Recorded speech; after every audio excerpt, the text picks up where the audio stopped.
വിജ്ഞാനത്തിന്റെ വിസ്ഫോടന കാലത്ത് അത്ഭുതപ്പെടുത്തിയത് സൈലമാണെന്ന് പ്രതിപക്ഷ നേതാവ് വി ഡി സതീശൻ. ഏറ്റവും പുതിയ കുട്ടിയെ എങ്ങനെയാണ് പഠിപ്പിക്കേണ്ടത് എന്ന തിരിച്ചറിവാണ് സൈലത്തെ ഇങ്ങനെ വളർത്തിയത്.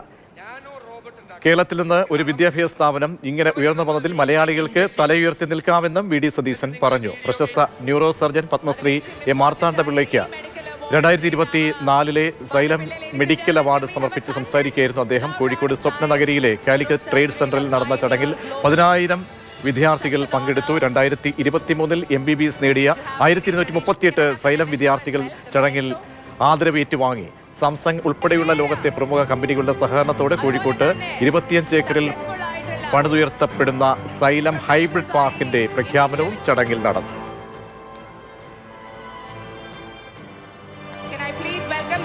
ആദ്യം ആർദ്രയ്ക്ക് കൊടുക്കാം. ആർദ്രയ്ക്ക് നല്ലൊരു കൈഡി കൊടുക്കാം. 2 lakh സ്കോളർഷിപ്പ് വിന്നിംഗ് ചെക്ക്